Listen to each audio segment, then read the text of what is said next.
in general, I think law enforcement can do a better job of educating the public. And then law enforcement is just like politics. All politics are local. It's grassroots.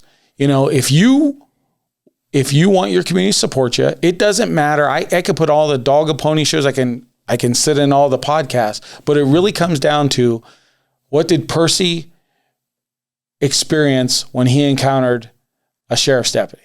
Was it positive or was it negative?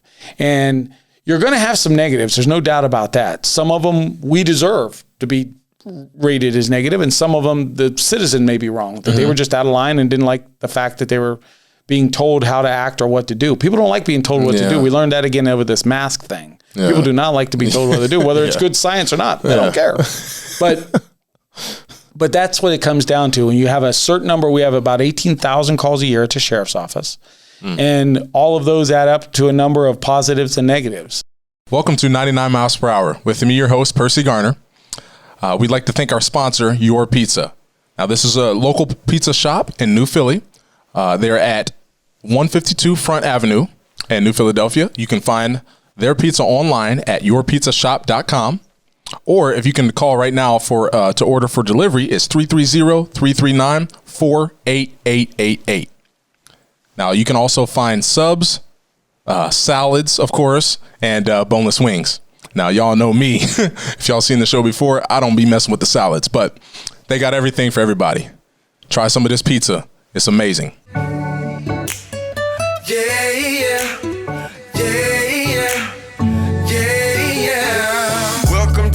Casa, make yourself at home, do your do. Welcome to my pad, this your lab, go create your move. Welcome to 99 Miles Per Hour with me, your host, Perci Garner. Today is going to be really fun. I got a special guest today, but I do want to, pay the bills. Is that what they say? Pay the bills before we get to the special guest. So we want to thank our sponsors of today, which you just saw me eating pizza, and our other sponsor is Peterman Plumbing. We appreciate both of you guys for making this content possible. And now let's get into it. So I'm really excited about today, and I like having these cool introductions, but I really don't, usually I'm like, oh, well, he broke this record, he did this, or they've run this business for so long. I'm going to say one simple line about our guest is people love Sheriff Orvis Campbell. That's what I'm going to say. That's about all you can say, because I didn't break any records. I don't own any business. I didn't do anything actually successful. So I'll stick with they love me, and I'm happy with that. So. No, what I really, when I was talking with Bob Everett is just serving our community. Now, I look at myself as serving our community as well. Yeah. But, you're doing it in a more difficult manner with a lot more pressure. I just hand checks to people. So I really admire that. And, that's what, and on top of that, your personality, I don't know if have I met you before? Yes. Well, briefly, we were together at Buckeye Career Center for something. Oh, yes. I do remember that. Yeah, thanks for saying I'm memorable, Perci. I mean, see, this is why I love having you on the show, though. So I love having people with, that are funny on the show, because I'm not that funny. I just smile a lot. So, but I just want to say that in the first 3 minutes you said people love you, and I don't remember ever meeting you. So that the two conflict a little bit, but I'm okay with it. I mean, I'm here with a guy who pitched for the Indians, so I'm happy to be here and all. But they love you, but I don't know who you are. Yeah, it's all good. No, I'm gonna know who you are from now on, and because of the show, I get to learn more about you as a person, and see how you've served our community, because, obviously I want to learn more about that. And talking with Bob, and he mentioned a lot of, just how law enforcement has been, looked at, or just, it's been hard, I guess, to be a law enforcement, or anyone in law enforcement. And for me, I've never had a bad experience, with anyone local, actually. Get the benefit of the doubt with Dover area. So, but we won't go into those details. Yeah. Now, if they're from across the river, you're going to get stopped a lot. I'm just saying, the strikeouts still hurt. Well, you don't really you're like you cover everything, Tuscarawas County, correct? Yeah. So I guess I should have said that. Tuscarawas County Sheriff Orvis Campbell. So look, the reason why I really have you here is because it started with Jim Gill, and I mentioned this before we started the show, is when you read for the library for the kids and just how many views that video got and how many people loved it, I was like, so I watched it and I was like, dang, I like this guy. And I was like, I got to have him on the show. So I appreciate you coming on. And, but like, how's everything been? What's your state of mind right now? So it's crazy state of mind. I mean, if, the average citizen, I'm sure feels like the world is upside down right now. I mean, when we look at politics in DC, it doesn't matter which side you support, but if one side says, it's 5 o'clock, it's time for dinner, the other side says, it's not 5 o'clock. I can't agree to 5 o'clock. It must be 6 o'clock because they said it was 5. I mean, the whole thing's become ridiculous. True. And that all trickles down. That anger trickles down. The way people deal with you, the smaller amount of patience people show with each other. That's the one thing we notice on a daily basis. But we just try to get through. I mean, the sheriff's job is a lot different than a police job. It's a little more complex, but we all have the same goal in mind, which is keeping the public safe. So, yeah. Well, like I said, I'm glad to have you on. I'm excited to get into some of the, I didn't make the mistake of including the fast questions in the outline today. So, we got to ask you some quick questions at the end. Oh, okay. Surprise. Yeah, he's surprised. All right. Sounds good. I mean, they're nothing crazy, but I'm ready, man. Yeah, he's ready. He's ready. But what I admire just from what has it been? 10 minutes? Just your energy, man. And, not many people, I guess, associate a personality with law enforcement or a policeman or sheriff. Yeah. It's more of a, it's serious, I got a job to do and I got to keep everyone safe, but you're allowed to, have a good time. What do you think about that? Well, my job, it's so funny because it's going to sound political. The sheriff's job in and of itself is, the sheriff is the chief law enforcement official in the county. I'm over all of the law enforcement agencies, and it's that way because I'm elected. I'm the only position, it's the only position in each county. It's the only position that the citizens choose who is in charge. So they give you the most authority. But honestly, why I try to stay fun is everything I do is about people. It's about people. So if you're with people and suddenly everybody annoys you and grinds you, that's the time to get out of the profession. If you are grumpy with everybody, if every encounter is something that sends you home upset, and it's probably time to get out. So one of the things I look for is those kind of statements. I mean, I want people to recognize I still love being around people. I mean, do I have bad days? Do I have, people that are just like, oh, of course. But in the average part, I love people. I mean, there's people that you try to help, that you spend hours and days trying to help, and they fight you the entire time. Yeah. But that's what this job is. That's what I signed up for. It's gotten better and worse over my last 28 years with the sheriff's office. I've only had 3 jobs in my life. And, it started, I got helped a lot. One of the things I say anytime anyone talks to me is, I don't believe there's any such thing as a self-made man. You'll hear about these people that started a business from the ground up and they became a great success. And I'm sure they worked very hard, and I'm sure that their hard work is the biggest reason, but somewhere along the line, people were lifting them up. People were opening doors for them. Well, I've had that happen so many times. I'm only here because of other people, and I try to remember that. That's what's up. I mean, I agree with that. And a lot of people I've had on the show that are successful businessmen, would agree with you as well. And they mentioned, they actually went into detail about who they, contribute a lot of that to, which we might get into. But I'm glad you kind of already touched on, you're ahead of the schedule, touching on the responsibilities of sheriff, because I was curious, and I'm glad. But how has, COVID, I guess, affected. Sometimes infected, Well, true. Yes, true. But I mean, how has it affected, your job as a sheriff and I guess a lot of the people that you deal with? So the sheriff's office has 5 major divisions. I mean, I have about 110 employees, but we have the road patrol guys you see in the black and gold cars, and I have a detective bureau and a crime scene agent, and I have the jail, which is my biggest division. So I run the only full service jail in the county, and it is the biggest area that is hit by COVID. You heard when this pandemic started about these infestations in prisons and jails. And, you've not read about that in ours. It is an incredible amount of work to keep the jail clean, to keep inmates separated, to keep inmates quarantined, where we do not have enough cells to quarantine our people for what the CDC recommends, but yet we've had tremendous success in doing that. But it's been hard. We also have a civil division, which is kind of the division nobody really thinks about. If you don't pay your mortgage or your taxes, we sell your home. We do serve subpoenas. We serve the courts. I have a court services division. And then 911. So outside of the actual effect of the jail, worrying about inmates, trying to keep them safe, because that's my job. It's my job to keep them safe. They're in my custody and control and care, and I want to keep my employees safe. And I want to keep the inmates safe, and that's been the constant worry. If anything kept me awake during the pandemic, it's that. It's what happens if there's a big outbreak in the jail. Yeah. We have a tremendous doctor, a medical director, and we've got a tremendous couple of nurses and stuff like that. But it's a lot of work. The next part is, it's not just a statistic. Depression has run rampant during the pandemic, and we deal with a tremendous amount of people who are struggling with mental illness and out on the street, and that's another big one.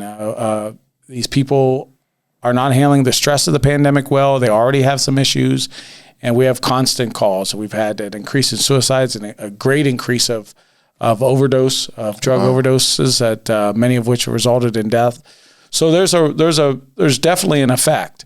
But what we try to do at the office is we got to remember that even if we're having some of our own problems in that, we've had staff that's gotten COVID and things like that, but our job is to try to take away some of those problems from the community, not to add to them. Yeah. So, sometimes we go out and we do a good job of that. Sometimes we have to go out and fake it. Sometimes we have to go out and fake we're in a good mood, because that's what we're supposed to do. We're not supposed to take our problems to the public. We're supposed to try to help alleviate them of theirs.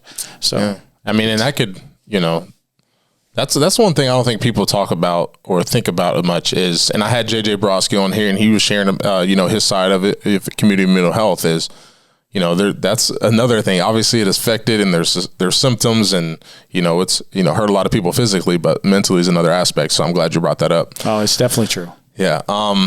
But when, for me, I haven't really noticed as much. Obviously, you're around, people like you said, and you've noticed it firsthand. I mean, how does that, when you think about that, and you're looking at, someone that you want to help, and and it's COVID related and it's mental. Like, how do you, go about that? Being a sheriff and not really like a doctor or something like that. I mean, how does that affect you? Are you like, man, this sucks? Or well, we were when the pandemic first started, and we were starting to get a whole bunch of positives before they had a really good system set up. The health departments were having trouble going out and making the notifications, and then some of those notifications, there was a pretty good outbreak in the Hispanic population, and so they called upon me to assist them, and we were sending out teams of people to just knock on doors to notify them, to call. And many of those times we had difficulty speaking with them. Yeah. So, we just tried to get them to smile. We'd stand back.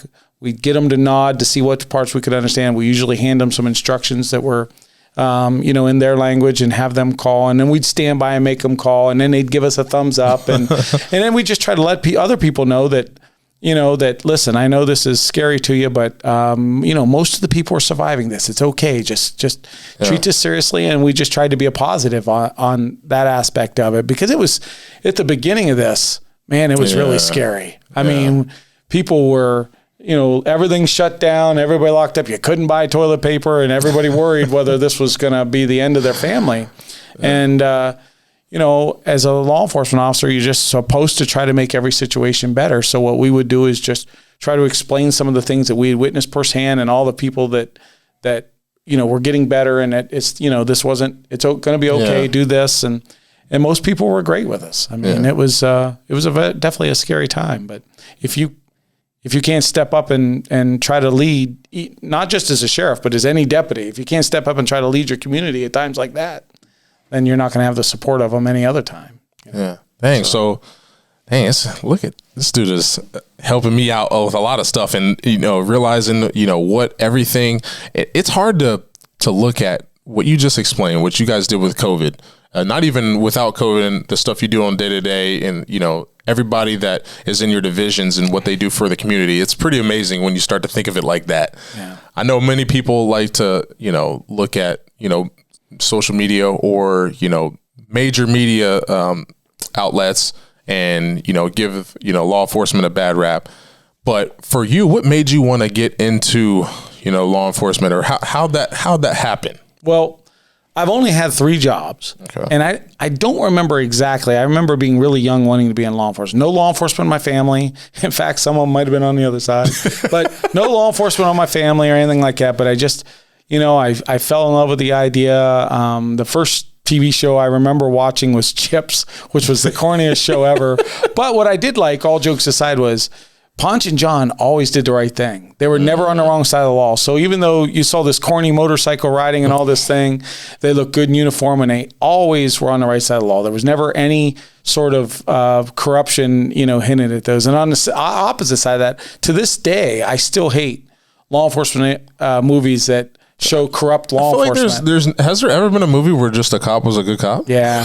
I mean, I can watch it if, in fact, the dirty cop goes to jail in the end. But the whole time, it's one of the most uncomfortable things. Yeah. Because I sit and wonder, do people think, I'm going to give you a good example, a great actor, Denzel. Yeah. Training Day. Yeah. Hate that movie. Hate that movie. Are you the only one that says that? Oh, my gosh. I don't know. But I hated it because I sit and wonder and go, do people think that's how we operate? I think that probably helps with, not helps isn't a good word, but it adds to insult to injury for what's going on, because that's all I've seen literally movies is there's always some negative connotation to cops or law enforcement somehow, if it's just the low level or if it's top-notch government CIA. There's always every movie I watch, or TV series now, because TV series are big now, and it's crazy. So I'm glad that you're showing exactly what you guys do for the community day in and day out, and it's almost like the love movies, where they fall in love, but then you don't really see what happens after. Yeah.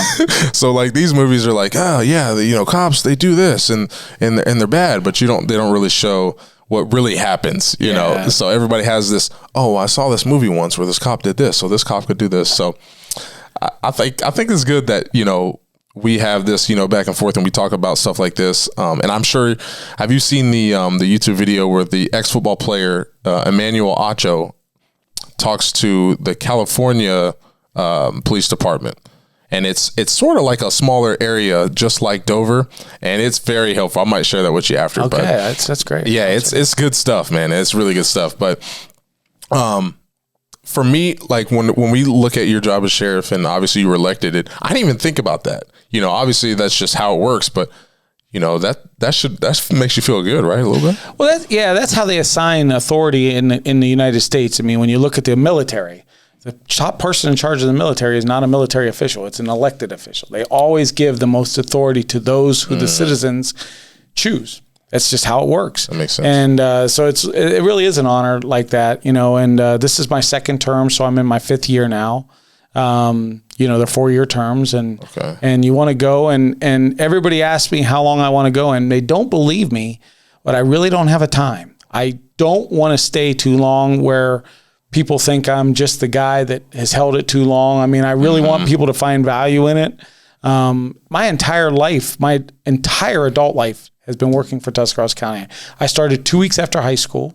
So my first job, I think my first boss, who is still one of the most supportive and influential people in my life, is Doug Clark. Oh, yeah. So Doug hired me at 16, and I can tell you some amazing stories about what he did for me, but I'm telling you, I owe a lot to Doug Clark. That's what's up. When I was 18, a judge named George Demas came in and introduced himself at the sporting goods store and hired me away, asked me to be a probation officer. I didn't even know what one was. I didn't apply.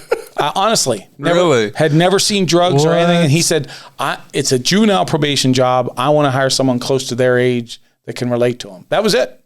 And he said, I heard you have an interest in law enforcement. And next thing you know, not only did Doug Clark, let me go to lunch with him And when I got hired, Doug Clark has done nothing but support me for the next 30 some years. I mean, I worked with Doug, for Doug from 16 to 18, and I worked juvenile court from 18 to 21. And now I turned 49 next month, and I've been with the sheriff's office since I was 21. So wow, that's crazy. But that's what I'm saying is I could sit here, we could do an entire another show about people who didn't just say, oh, hey, you got a job. I mean, I was from a really poor family, and I've told this story numerous times, so I don't want to waste a bunch of your time in your podcast, because if people have listened to me before, they've heard find it. Yeah. But when I was working for Doug a week, and my car had a very expensive breakdown, and it back then it was $1,200 in 1988, and that might as well have been $10,000 to my family. And Doug didn't hesitate. He'd only known me a week.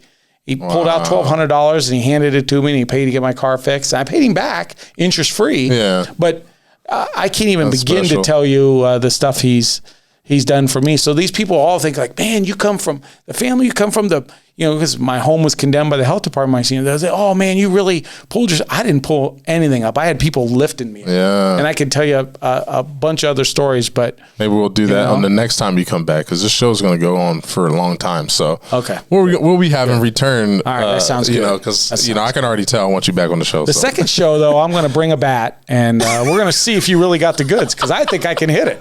All right, I'm just saying. I've never even played organized baseball at any age, but I'm pretty sure I can knock you out of the park. I'm just saying. You play wiffle ball? Yeah. Oh, I played some wiffle ball. Yeah. Okay. Maybe we'll do some wiffle ball.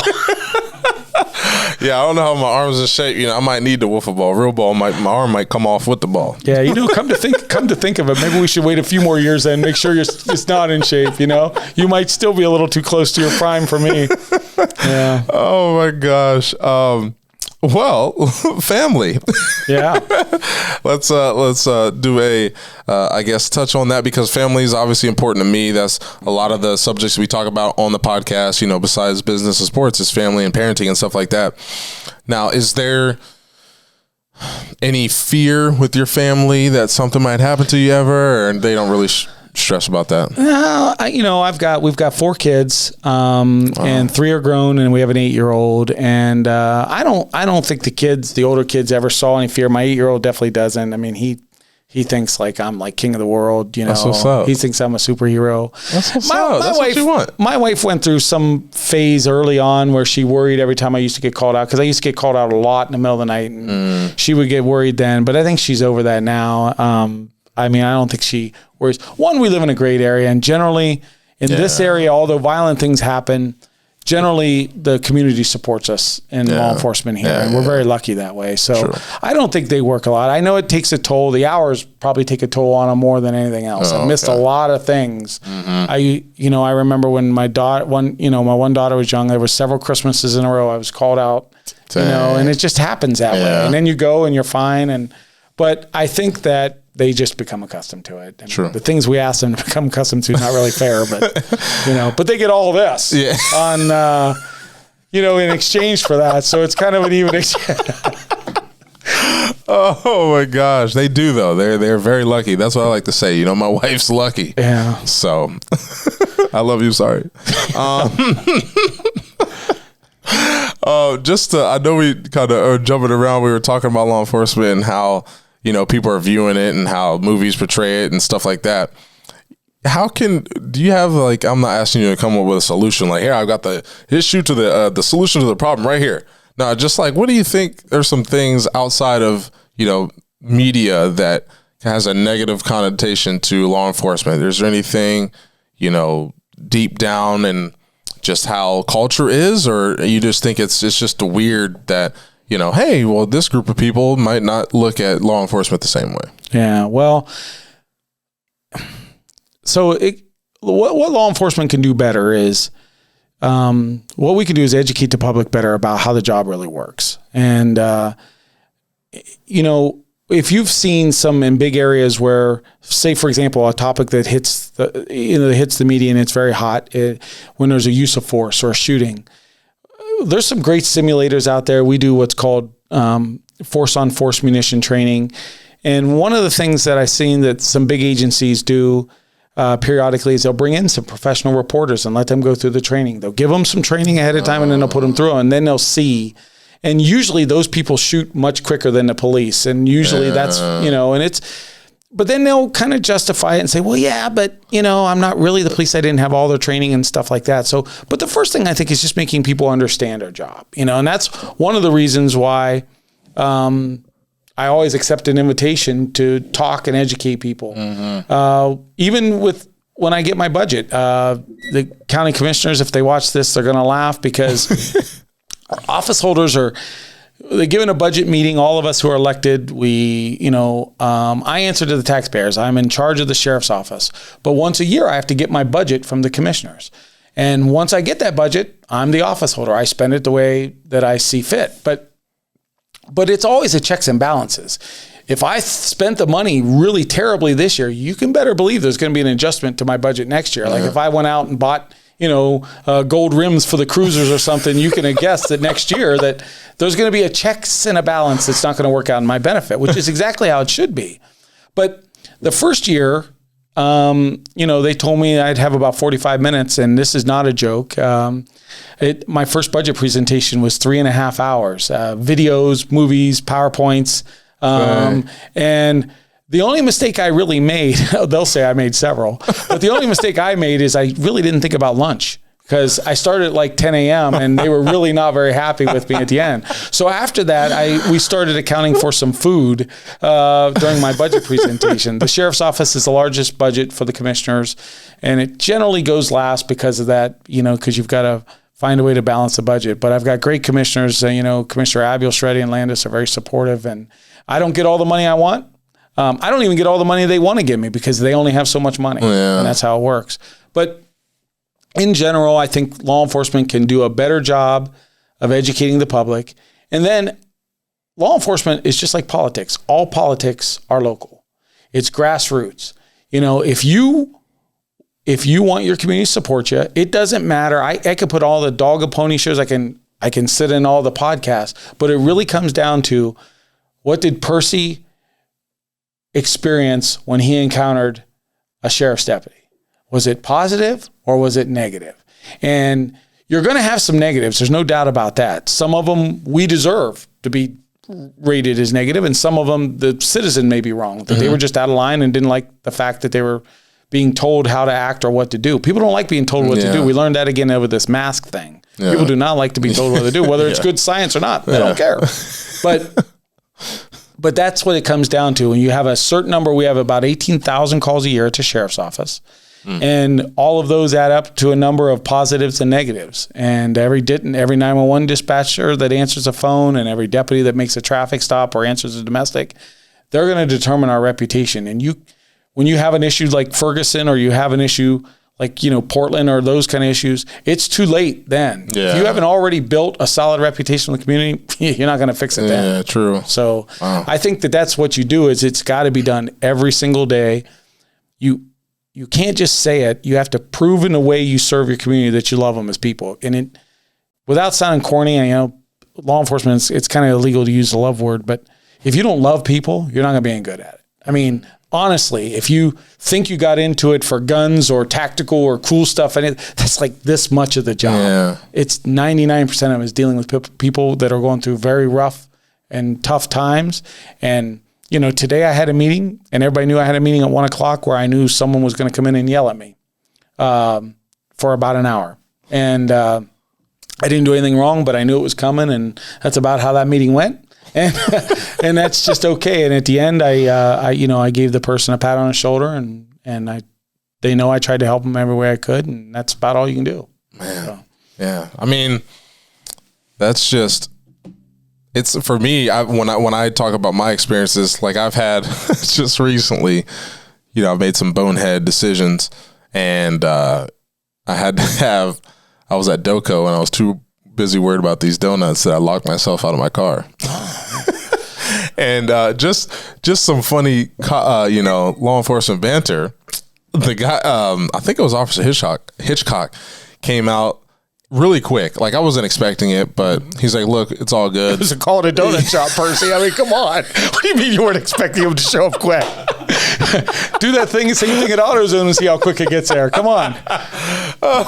Well, I called and Officer Hitchcock came up and I was like, I actually said it on the phone when I called. I said, hey, my name is Dummy. And I locked myself out of my car. And he shows up and obviously he knew who it was. And he's like, well, come on, man. Yeah. And he does it. And then I just like in my head, I'm like, man, that's a nice encounter. They're funny about it. Yeah. And when he got there, the officer I talked to on the phone told him that there was a kid in the car. That's why he rushed. And then he pulls up and he's like, where's your kid? I'm like, they just assumed because of how many donuts you ordered, there must have been a group of kids somewhere. Yeah, no one needs to see what I eat at Doco. Yeah. But yeah, I've just had, obviously I've had family that has been in prison and stuff like that. But my overall experiences with officers, and I think they've all just it wasn't always when he's the quarterback for Dover. That's not how it always was. I wasn't always the quarterback for Dover. And I've, growing up, I've just had those experiences. The only negative ones I've had have been, not me in real life. It's been what I've watched. So for me, and I think my personality, I just love people just like you. So it's a little different, my take on, on law enforcement and how, the last time I think I was in the police station, I was trying to sell copier. So yeah, so it's a little different. That's where you were working when I was with you at Buckeye. We were down there for something. Yeah. That was fun times. That was a good sale. Thanks, Buckeye. But but for me, I also want to I know we talked about your career, how you ended up where you did, and I think we might even have a clue to what my next the answer to my next question is. And who do you think had?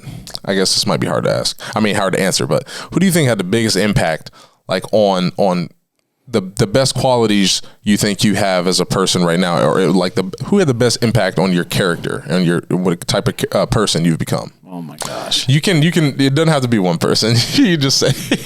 Well, listen, this is okay. So I know we talked about Mr. Clark. Yeah, I'm going to tell you that. There's so many, but I'm gonna narrow it down to 4. Okay. Real quick for you, and okay. I won't bore you, but I grew up again in a very poor family, and my family loved me. I wasn't an abused kid, anything like that. And I went to school and I got really mediocre grades, and I was fine with mediocre grades because lunch was the most important thing of the day for me. And I remember being in middle school, never thinking I was intelligent, and this is I remember this like yesterday, and we took some standardized test, and the teacher was named Melody Libertor. She was a Doverite. She was a wonderfully talented person, and I think she lives out of state now. And I somehow got a perfect score on the test. And I say this all the time, but it was on accident. I didn't study. It was a state test. Yeah. And I remember that day that we got our scores back. She called me up from the class, and she was a really nice person, and she made a big fuss out of me, and I was embarrassed, and I was just wanted let me go back and let me get to lunch where I can hang out with my friends and act stupid. And I went home that day, and my mom had made me a cake, and as ridiculous as it sounds, in my family, you got a cake one time a year. Yeah. It's your birthday. Yep. And my mom was crying because Mrs. Libertor called her, and that changed me immediately in that that was an English class. They call it language arts now, but from that day forward, I felt like I was smart, and I never got anything but an A in high school, college, again, in anything English. Now my daughter's an English teacher because I convinced her people can change your life like that. Yeah. And to her, she probably had a million of these encounters over all the years she was a teacher, and all the people she influenced, and maybe she never heard that story. Dang. But it changed me immediately, and it made me think more of myself, which is kind of important in life. Yes. And then I get to Doug Clark, who just treated me wonderful. I saw, people lived completely different than I did. His whole family treated me like family. They still do. I mean, when I see, Julie, and I see Trevor a lot, and Holly and Doug, and everybody treat me like, I don't get to see Jason much anymore. He lives up north in Cleveland, and stuff like that. But I just love them like family. Yeah. And then I worked for George Demas, who was really a rock star of this community. This was a guy who was a prosecutor and then was a judge for 30 years. And most people don't know it, but he was the only attorney prosecutor in like it was 25, 27 years that defeated F. Lee Bailey. F. Lee Bailey actually flew into this county once, took on a case, and Judge Demas defeated him, and they hung a big banner across. And what? These were meant, yeah, this is a true story. And Judge Demas was just just one of those people that was not afraid of anybody. And, you know, so from Clar's, I learned about, you know, compassion and networking. Half the people that know me today still know me from Clar Athletic Supply. And then from George Demas, I learned not to back down from any challenge. I mean, he would take on anything. And he was this incredibly big-hearted guy, giant sports fanatic. And, you know, but he wore his heart on his sleeve. He'd yell and scream, and then he'd have his arm around you. And, you know, he did some crazy things. But for law enforcement, there's no doubt the biggest influence on me was a guy named Harold McKimmey. Sheriff McKimmey is still around. He's 91. He hired me. He promoted me to detective at 24, and he is responsible for every good thing I've done in law enforcement. He's just incredible. I screwed up a lot, and he called me in to tell me I screwed up, and then it would turn into a 45-minute lesson, and every time I left, I felt like he was invested in me. And I tell this funny story. One time there was a complaint about me as a young deputy, and he called my house because I was off, but he handled complaints like that very seriously. And that's something else he taught me still today is someone complained. He didn't know whether it was true or not, but to him, handling the complaint in an urgent way showed the public that he cared about him, even if he disagreed with them later. And I remember he called my house, and I had moved out, but had moved back home because my dad had passed away. But my mom answered the phone, and he has this great recognizable voice, and he said, Mrs. Campbell, Harold McKimmey calling. Hey, I'm trying to get a hold of Orvis. Is he there? And she says, no. You know, he had to run to the dry cleaners to get his uniform. Well, the next 5 minutes, she tells me, is him oh, man, he always looks so good in uniform. You must be so proud of your son, you know. Man, his uniforms look better than anyone else's. Man, that's a sharp-looking kid. Where does he get his uniforms done? And she tells him, and I'm standing at the counter of the uniform place, and the phone rings, and it's Sheriff McKimmey going, hey, get down to my office right now, you know?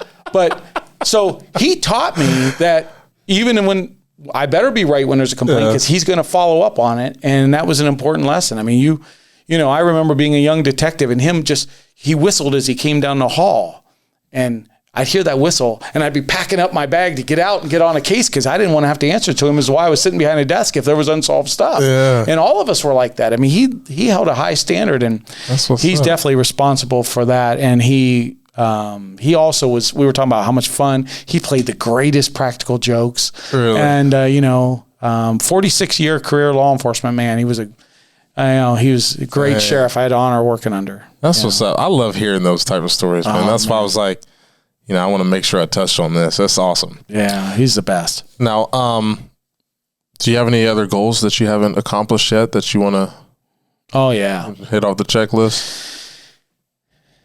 Yeah, so there's certain goals that I've already crossed off, but, you want, none of my goals are personal anymore. I can't get promoted again. I'm at the rank I'm going to be at until I retire. And so they're now just community goals. I mean, one of the things I've been really proud of was we have a full-time crime scene agent, and he's like one of 30 something that has an international accreditation to ever have that accreditation here in Ohio. And I did that with no tax increase, meaning no additional tax money requested from the voters and nothing even additional to my budget. I was able to do it within budget by moving stuff. And now you can't go to Stark County, Summit County, Cuyahoga County doesn't have their own crime scene agent. And we've got it here in Tuscarawas County. And as soon as we started the program, it made a big difference. We're doing things that other local law enforcement cannot do themselves, that, have to call on others. And, I'm very proud of that. So, I don't care whether it's technology that I'm after or something else. It's all like, how do we get it so the citizens see something differently? Because I really believe, like when you talk about the grassroots and we talk about how do we do it, if you have a burglary tonight, Perci, and our guy shows up and one, he's courteous and professional, and then we we do a good job and solve the case, and you see a crime scene agent show up and you're thinking, man, this isn't just some guy who's just going to write down a report. Yeah, true. That's how you make a community believe in you. I mean, and then when you screw up, and we do, when you screw up, they're a little more forgiving because they've seen the other good stuff that you do. It's true. Because we make our share of mistakes, that's for sure. Who doesn't? I mean, you may have the uniform on, you may have a vest on, you're still a human being. Yeah. So, I mean, people still have to realize that, and I think that's been overlooked. And you got to say you're sorry when you screw up. Yeah, I mean, true. and that's hard for us cops to do sometimes, you know? I mean, it's hard for, I think, just, men. Yeah, I know. And then you put a badge on them and be like, listen, ma'am, I'm not required to say I'm sorry, okay? Actually, you're sorry for getting burglarized. That's how it is here.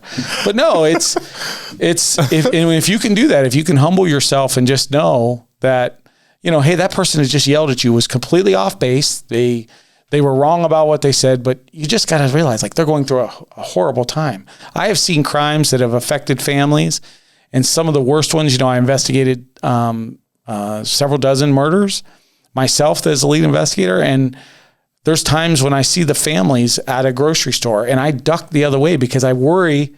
I solved the case. The case went to court. The person got life without the possibility of parole. But to me, when I see them, as soon as they see me, I'm an immediate reminder of the worst day of their life. That's how it feels. And then I had a very special family from one of my murder cases who wouldn't let that stand, and they forced their way into my life, and they're close friends today. And they said, look, we think about that day every day of our life anyway. You think seeing you is the one? I mean, come on, you arrogant guy. I mean, it's not you that makes us think. And they have become close friends, and that's what's up. People that supported me and stuff like that. So it's good. That's what's up. All right, now we gotta bring the heat right now. So okay. So this is before we wrap it up. Okay. We are gonna do the fast. I gotta think of a cool title, but because I can't say fast 99 mile an hour questions, but I'm just gonna say the fast 9. Okay. And hopefully it's 9 questions. Okay. All right, so we started doing this recently, and I have fun doing it. I don't care if any viewer doesn't like it or not. I like doing it. So, favorite movie? Oh, jeez. Well, I love movies. I'm one of those guys. But if I have to pick one, I would normally pick a law enforcement one, but I'm getting away with it. It's A Wonderful Life. Okay. It's A Wonderful Life. It's a Wonderful Life. Yeah. I like it. That was pretty quick. Most people struggle. Yeah. Well, I'm worried right now because if my family was here, they're going to say, yeah, he loves the movie, but he yells at us if we even breathe loud during he's watching that movie on Christmas Eve. I kick him out of the room. Two funny things about me is I love to watch It's a Wonderful Life Christmas Eve, and you cannot talk during it or you are going to be banished from the room because that's what it's all about. The Christmas spirit. Get out of the room. Two is I watch I love to watch the State of the Union by the president. And I know it's complete, only half of them stand up, this and that. But that's another one. I'm like literally making my kids make my kids go to bed before. So I was like, I don't care. I don't care if you didn't eat. Go to bed. Don't come in this room. I want to hear this. And those are just things that I always, since I was young. I don't know why. Oh, that's hilarious. Okay, so that's movie. Good. All right. Favorite food? Oh, it's pizza or the perfect burger. I mean, I love food, but yeah, me too. It's pizza. I've never met a pizza I don't love. And man, when I get a good burger, when someone just makes the burger right and a brioche bun and a perfect, oh man, it's just good. Do you like egg on your burger? That is not even supposed to be there. I've heard that's a thing, but you can't put egg on a burger. ¿Por qué? I mean, why not? I just spoke in Spanish. That's from my years playing baseball. I was just going to say, no, I don't know. Actually, my wife and I were just at dinner recently, and she got egg on her burger, and I couldn't look at it. Like while she ate, I literally was turning my head like this because I didn't want to see egg running down a burger. Oh, well, no, it can't be running down. It's got to be over hard. I'm obsessed with eggs, so I have them as any in a salad. Is it good on over hard on a burger? Yeah. I don't like runny yolks ever. Why don't we go somewhere together, have a burger, and get them to name it something, the 99 burger, the 99 MPH burger, all right? I mean, put a little pressure on. If I tow their car every day, it's going to get expensive. Sooner or later, they're going to name that burger after you. I mean, think about that. $150 tow bill every day for about 11 days, you're going to name that burger. So we could do it. I like it. I already got one menu item at Mission Cafe. It's a breakfast sandwich, a special sandwich. It's called the PG3. So we got to get 99. We got to get another item on the menu. Maybe a Blazing Burger. I'll hit them up or something. All right, sounds good. Sounds good. Favorite car? Don't say a Ford Explorer. Yeah, an unmarked Ford Explorer that you pay for me. No, I like probably the 67, 68 Camaros. Oh, yeah, I don't own one, but that's it. You know, that's what's up. I like it. Classic. All right. Mine is Tesla. No, I'm joking. Oh, a classic Tesla. Yeah. Oh my gosh, I wonder how many times I've laughed like that. Yeah. All right, fast questions. Favorite vacation spot? I'm gonna like the mountains, but my wife makes me go to the beach, and then I sweat. I got sand stuck all over me. It's a horrible experience for me, but you know what? Vacations are about family. So we have a daughter that lives just outside of Hilton Head. So we had a really good time there 2 years ago. We didn't go last year, but we're gonna probably go again so we can see her. Oh, I'm going in July. Hilton Head? Yeah. You want to stay with me? I mean, seriously, we could do something. We could do something. Yeah. All right. Well, we got to keep in contact. See if we're going after this. Well, I don't want to tell. I already told people I was going to July. So yeah, I don't know when we're going. My wife hasn't told me yet. My wife has already told me. So gotcha. Favorite? I guess best advice you've ever gotten. Wow. This is the stumper. Yeah, that one's rough. I just said some things just popped into my head that were very true. They weren't necessarily the best advice, and they weren't necessarily made out of. Well, that's fine. Say those. No. They're words I can't say. I mean, there's regulations of that. The FCC. So I don't know. I honestly, I was trying to think law enforcement wise, but honestly, I think it comes back to kindergarten, the golden rule. Treat others as you want others to treat you. All right, I know it's boring, but it's probably the truth. I like it. It serves me still in law enforcement now. That's what's up. As it should. As it should. I'm gonna let's just do one more because I can't think of any more. Favorite actor or actress? Or no. This one. Dead or alive, person you would love to meet. Jeez. Teddy Roosevelt. Ooh. Yeah. You know what I just heard on WJR? What's that? That FDR married his cousin. Is that a thing? Apparently it was a thing, but I didn't know that. I was like, wait, what? So by the way, the Orvis name is a Tennessee name, so I'm pretty sure it's some ports down there was a thing, but up here it's not a thing. It's not permissible. It's frowned upon. And no, but Teddy Roosevelt, man, this guy, he was he was in wars. He was a New York City police commissioner. He was the president of the United States. I mean, this guy was just, and he went through some really tough times and led through those times incredibly, So I think Theodore Roosevelt was I have a little bust of him. Really? In my office. So yeah, that'd probably be the one. That's what's up. I got to ask you this last one. Sorry. Favorite athlete? Percy Garner. I almost got that. You think I want to bite the hand that feeds me? No way. I mean, yeah, Corey Contini didn't catch on. Yeah. He was a teammate, right? Yeah, he was younger. He's younger than you. He was younger than you. Yeah, catch on. And he came in here all muscled up and stuff. I was like, hell, relax. Yeah. Over there in that seat. Yeah. But no, I appreciate you coming by. I don't want to, in case something's going on right now that you need to be, someone getting burglarized. Yeah, I know. But no, I appreciate you coming on the show. This was fun for me. And we got to be finding out when we're going on vacation together. Yeah. And I got a question for you, a fast question. Yeah, for sure. Who is a better guest, me or Chris Lane? Definitely you. Oh, God, yeah. I'm sorry, but your free supply of Wendy's sandwiches has just ended. But Chris and I are buddies, and I just really wanted to show that out there. I mean, I know it's just a joke, and you're not really telling the truth. But, Chris, it was a setup. Yeah, no, Chris, we'll go to lunch. We'll still be friends. And, I got your books that you gave me, and they've made me better at life. But he's a better guest. I'm sorry. Yeah. today. Yes, today. I'm the better guest named Orvis. But no, I appreciate everybody tuning in. Thank you for being here again. Thank you, Josh, for producing this. You're the bestest. And thank you to all the people who subscribe. And I know there's a lot of people that watch this show that aren't subscribed. So hit the subscribe button. It's free. Dang it. Or he's going to arrest you. No, That's right. I will tow your car. Yeah. But no, I appreciate it. Make sure to subscribe. Love you guys. I'll see you guys next Tuesday. Peace.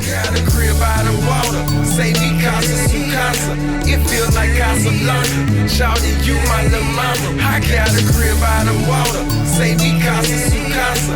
It feels like Casablanca. Shouting you my little mama. She be on that Henny. I like that Corona.